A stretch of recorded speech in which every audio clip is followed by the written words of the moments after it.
ইসলামের শ্রেষ্ঠ খলিফা, বীর পুরুষ, অর্থ জাহানের খলিফা, তার নাম কি কে বলতে পারে যুবক ভাইরা? ওমর ফারুক। বলেন সবাই, নাম কি? ওমর ফারুক রাদিয়াল্লাহু তাআলা আনহু। একবার তার কাছে একজন অগ্নি উপাসক, আগুনের পূজারী, যে আগুনের পূজা করে, সে কি মুসলমান না মুশরিক? বোঝেন না কথা? মুসলমান না মুশরিক? এসে বলছে, ওমর, তোমার কাছে একটা অবজেকশন আছে, কমপ্লেইন আছে, তুমি যদি আমাকে হেল্প করো তাহলে বলবো। বলছে, কি বলো? বলছে, আমি তো একজন মালিকের আন্ডারে কাজ করি, তো সে প্রত্যেক দিন আমার কাছে 6 দিরহাম চার্জ করে। কত দিরহাম? আরো জোরে, কয় দিরহাম? তো তুমি একটু কথাবার্তা বলে কমিয়ে দাও, আমি এতগুলো দিতে পারবো না, অনেক কষ্ট হয়ে যায়। তো বলছে, তুমি কি কাজ করো, তোমার জব কি, বিজনেস কি? সে বলছে, আমি মূলত চাকু বানাই, খঞ্জর, ছুরি। বলছে, তাই? তুমি তো অনেক বড় ব্যবসায়ী ভাই, তোমার তো অনেক টাকা ইনকাম, তোমার 6 দিরহাম নয় 10 দিরহাম চার্জ হওয়ার কথা। এই কথা শুনে সে গেছে রেগে মেগে ফেরা। সবাই হচ্ছে মুসলমান, তাই সবাই তুমি নরম, আর আমি যেহেতু মুশরিক তাই আমরা গরম, তাই না? দাঁড়াও, খেলা হবে কাউকে। এই হুমকি দিয়ে বের হয়ে গিয়েছে। এমন একটা হুমকি দিয়েছে, ওমর ফারুক বলছে, কি বলে এইটা, কি বলে? এ বলতে বলতে বের হয়ে গেছে। সারা রাত মিলে ওমর ফারুককে হত্যা করবার জন্য সে বিশাল লম্বা একটা ছুরি বানিয়েছে। এই চাদর, আসো, চুপ করে বসো, কোথাও যাবো না, ফাঁকিবাজি করবো না, চোখ কিন্তু আমার সব দিকে আছে, এত বোকা ভাইব না আমাদের। আর আমি যে সময় নিয়েছি, এই সময়টা আমি আজকে শেষ করেই ছাড়বো। কথা ঠিক কিনা বলেন যুবক ভাই? পুরো বছরে একদিন আসছি ফাঁকিবাজি আমিও করছেন, আপনার ফাঁকিবাজি আমাকে দিবেন না মেহেরবানি করে। আমি একজন যুবককে চাই যে সিঙ্গেল, হু হ্যাজন্ট ওয়াইফ, যার বউ কেউ নাই, সে এবার দাঁড়াবা, দাঁড়িয়ে একটা বাঘের বাচ্চার মতো তাকবীর দিবা। কি আছে? দাঁড়াও, হ্যাঁ দাঁড়ান, দেন তাকবীর একটা জোরে সোরে। আল্লাহু আকবার। আপনি বলবেন লিল্লাহি তাকবীর, বলেন দেখি আপনি। লিল্লাহি তাকবীর। আল্লাহু তাকবীর। আপনার বউ 20 ভাগ, বসেন। আপনার বউ 80 ভাগই পাওয়া যাবে না। আরেকজন দাঁড়াও, যার গায়ে শক্তি আরো বেশি, ওই भी नहीं है। আপনি দেন, আপনি দেন।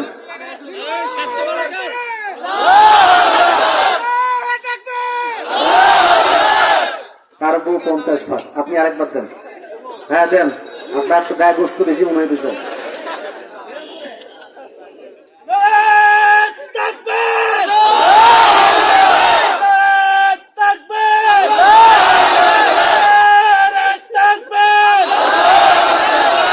আপনার বউ চাকদা হবে ভাই, মাশাআল্লাহ, সাউন্ড আছে।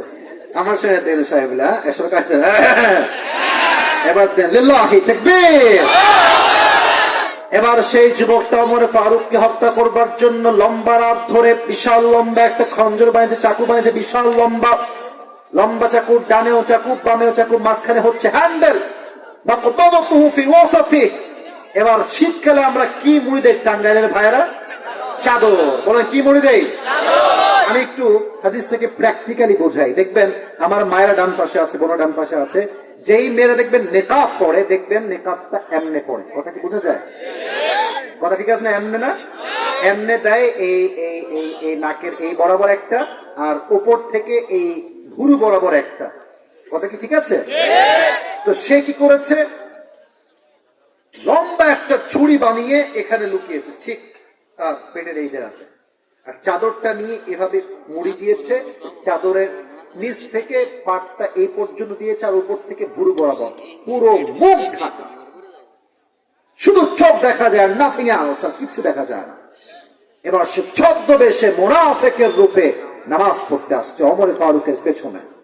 ওমর ফারুক এসেই বলছে, সফু সুফু ফাকুম, কাতার সোজা করো, লম্বা হয়ে সোজা হয়ে কাঁধে কাঁধ মিলিয়ে দাও, আল্লাহু আকবার দিয়ে তিনি হাত বেঁধেছেন। এবার সবাই আমার হাতের দিকে দেখেন, আমি যে হাত বেঁধেছি আমার পেটের দিকে তাকান, এমনি হাত বেঁধেছে, সানা পড়েছে, সূরা ফাতিহা পড়েছে, কেরাত পড়েছে, আল্লাহু আকবার দিয়ে রুকুতে গিয়েছেন।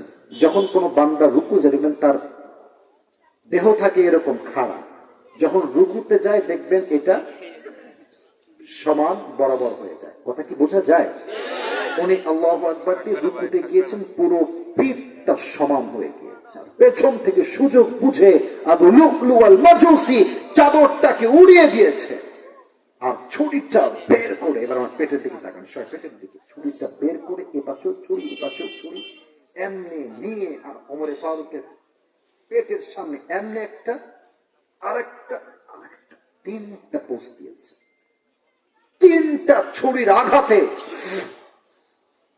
ওমরে ফারুকের নাড়ি ভুঁড়ি রক্ত সব বের হয়ে গেছে, পুরো জায়গাটা রক্তাক্ত হয়ে গিয়েছে। ওমরে ফারুক নামাজের মাঝে চিৎকার দিয়ে বলছে, কতালানি আল কালব, আমাকে একটা কুকুর হত্যা করেছে, আমাকে বাঁচাও।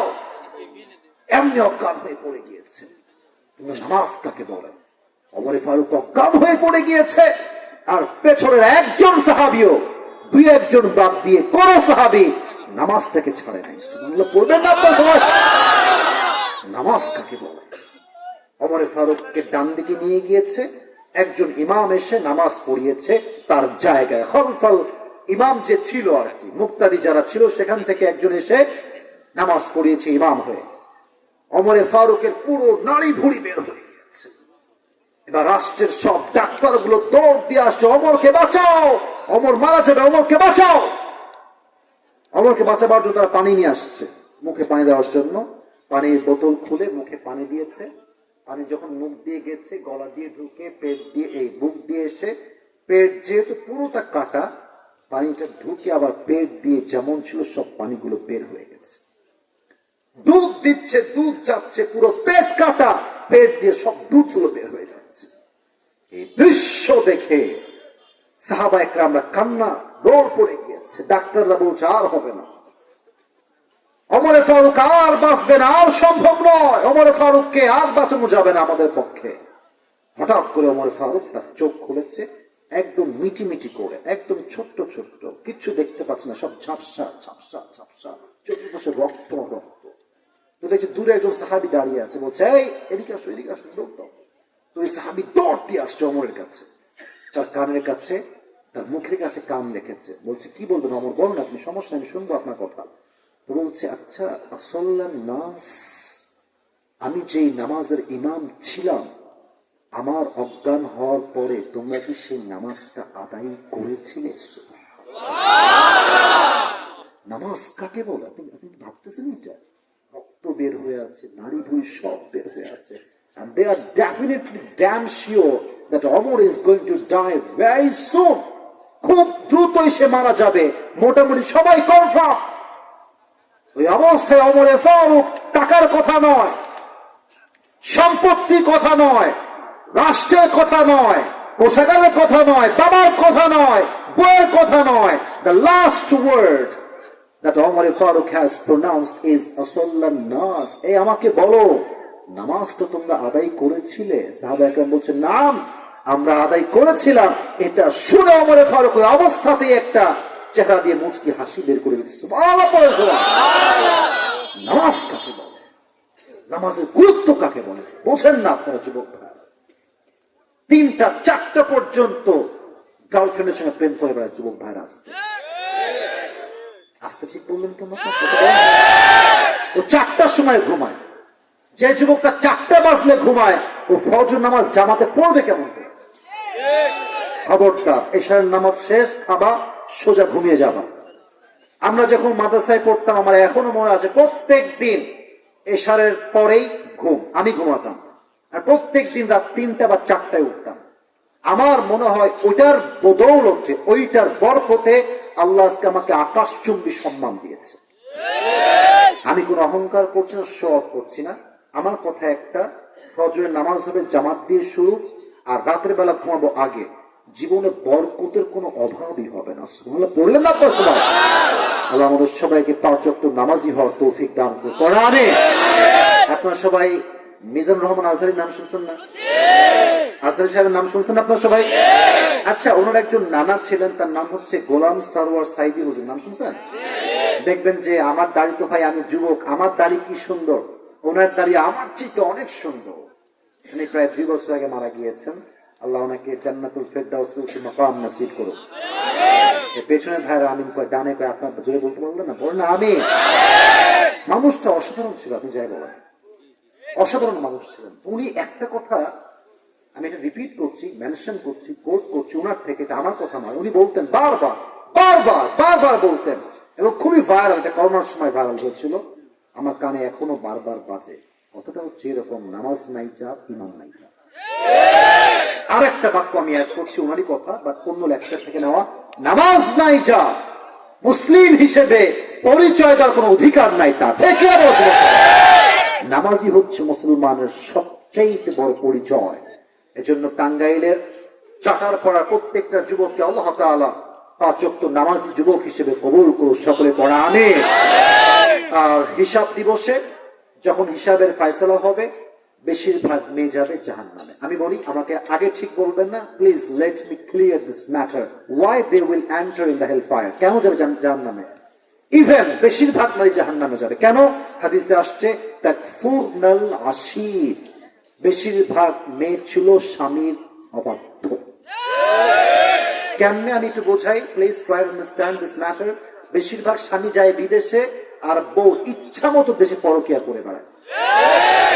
আমি কারো বিরুদ্ধে কথা বলছি, এটা আমার পরিচয় লাগে, কারণ প্রবাসী মানুষ যে কি পরিমাণ কষ্ট করে আমি নিজে গিয়ে দেখে আসছি, নিজে গিয়ে সচক্ষে দেখে আসছি। আর ওই প্রবাসী স্বামী হিসেবে যে মেয়ে বেঈমানি করে, খোদার কসম, ওই মেয়ে জীবনে কোথাও কোনো সুখ খুঁজে পাবে না। একদম লিখে দিলাম, জীবনে কোথাও সুখ পাবে না। তার স্বামী তার জীবনটা টানা করে দিল তার জন্য, কষ্ট করে শেষ স্বামীটা আমার, কিন্তু মেয়েটার বিবেক নেই। তার স্বামী মানে মেয়েটার স্বামী কষ্ট করে শেষ, ওর কোনো বিবেক নাই। ও টাকা পাচ্ছে শপিং, টাকা পাচ্ছে এমবি ভরে ইমোতে চলতেছে কল। ঠিক কিনা বলেন যুবক ভাইয়েরা? তাকফুরনাল আশির, বেশিরভাগ মেয়ে জাহান্নামে যাবে স্বামীর সঙ্গে বেঈমানি করার জন্য, অবাধ্য হওয়ার জন্য। তবে হ্যাঁ, আবার যে সব স্বামী ভালো তাও কিন্তু না। অনেক স্বামীও আছে বউয়ের সঙ্গে বেঈমানি করে পরকিয়া করে বেড়ায়। ঠিক কিনা বলেন? একতরফা মেয়েদের দোষ দিলে কিন্তু ওয়াজটা ঠিক হবে না। এজন্য আমার কথা একটা, পরকিয়া হচ্ছে জীবনের সবচেয়ে জঘন্যতম পাঠ। আমার যদি প্রেম করতেই মনে চায়, আমি প্রেম করব, প্রেম হালাল, তবে it's not before marriage, it will be after marriage. বিয়ের আগে না পরে। আমাদের সবাইকে হালাল ভাবে থাকার তৌফিক দান করুন, আমিন। তো 2 নাম্বার বিষয় ছিল পরকালে বিশ্বাস করলে হিসাব দিবসে বিশ্বাস করতে হবে। 2 নাম্বার শেষ, আমি আর সময় বেশি নিব না, জাস্ট আমাকে শেষ করতে দেন। 3 নাম্বার বিষয়টা হচ্ছে যে পরকালে বিশ্বাস করবে তাকে 2টি বিষয়ে বিশ্বাস রাখতে হবে। এক হচ্ছে জান্নাত, আর এক হচ্ছে কালো গেঞ্জে বসো বসো, আর একজনকে ছাড় দেওয়া হবে না, কারণ আমরা এখন দোয়ার দিকে যাব। 2টা দল হবে, এদিকে এদিকে এদিকে, আমি শেষ করছি। 2 দল বলে, কয় দল? এক হচ্ছে জান্নাত, আর এক হচ্ছে, শুনি নাই, এক হচ্ছে আর এক হচ্ছে। জান্নাতীরা কি বামপন্থী হবে না ডানপন্থী? আর জাহান্নামীরা কি ডানপন্থী হবে না বামপন্থী হবে? আমরা কোন দিকে যেতে চাই, বামে না ডানে? আল্লাহ সবাইকে জান্নাতি মানুষ হিসেবে কবুল করুন, আমিন। জান্নাতে মানুষগুলো প্রবেশ করবে, আল্লাহ বলবে এই তুই বের হ, এই তুই বের হ, এই তুই বের হ, এই তুই বের হ। কয়েকজনকে আলাদা করবেন, আল্লাহ বলবে এই বের হ, সাইড হ। ওরা বলবে আল্লাহ কি ব্যাপার, আমাদের দোষ কি, আমাদের অন্যায় কি? আল্লাহ বলে কোনো অন্যায় নাই, তোরা যেহেতু ধৈর্যশীল ছিলি, আজকে তোরা বিনা হিসাবে জান্নাতে প্রবেশ করবি।